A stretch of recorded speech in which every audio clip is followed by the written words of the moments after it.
I was 18 years old when I got married. I belonged to a very conservative family, a Baloch family, where good daughters never say no to their parents. My father wanted me to get married, and all I said was, if that makes you happy, I'll say yes. And of course, it was never a happy marriage. Just about after 2 years of getting married, about 9 years ago, I met a car accident.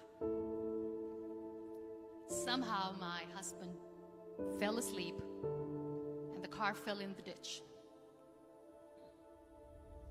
He managed to jump out, saved himself. I'm happy for him. But I stayed inside the car and I sustained a lot of injuries. The list is a bit long. Radius ulna of my right arm were fractured. The wrist was fractured. Shoulder bone and collarbone were fractured. My whole rib cage got fractured. But that injury that changed me and my life completely was the spine injury. Many people came to rescue. They gave me CPR.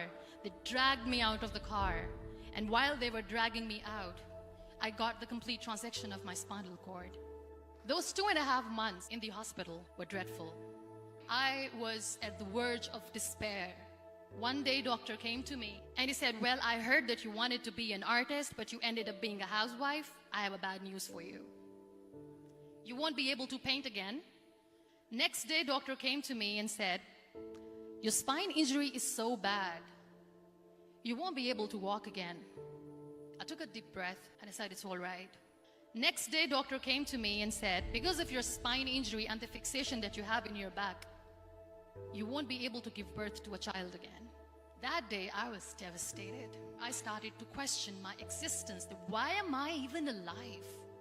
So what kept me going was, one day I asked my brothers, I know I have a deformed hand, but I'm tired of looking at these white walls in the hospital and wearing these white scrubs. Bring me some colors, bring me some small canvas. I want to paint. So the very first painting I made was on my deathbed, where I painted for the very first time.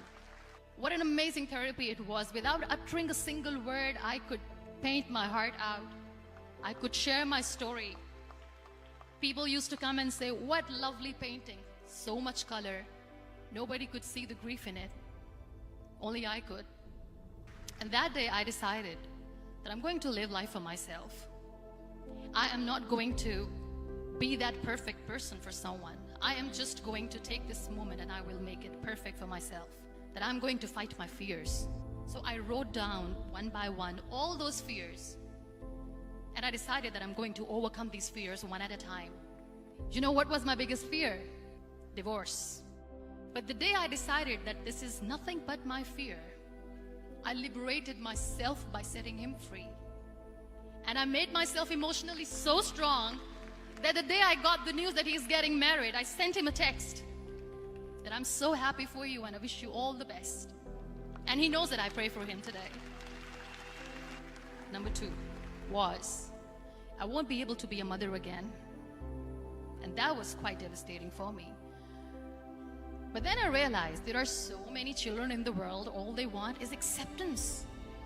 So there is no point of crying, just go and adopt one.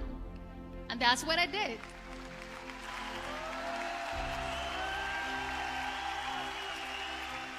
I gave my name in different organizations, different orphanages, and I waited patiently. 2 years later, I got this call from a very small city in Pakistan.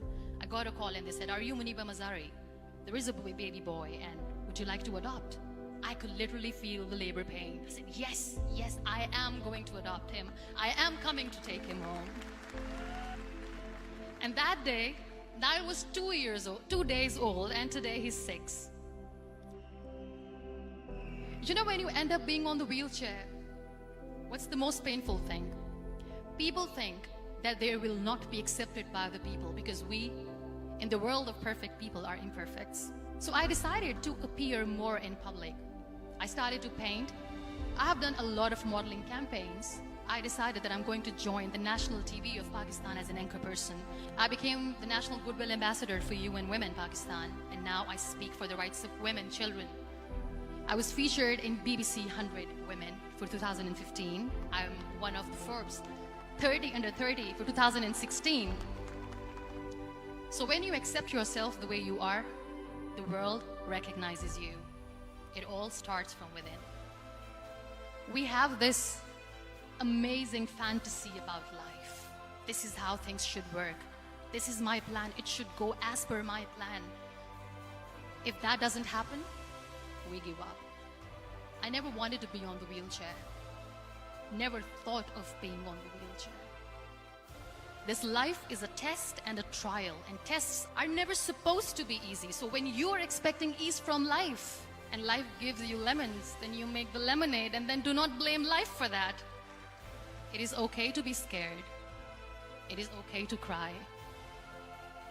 Everything is okay, but giving up should not be an option. They always say that failure is not an option. Failure should be an option, because when you fail, you get up, and then you fail, and then you get up, and that keeps you going. Embrace each and every breath that you are taking. Celebrate your life. Live it. Don't die before your death. Real happiness lies in gratitude. So be grateful, be alive, and live every moment.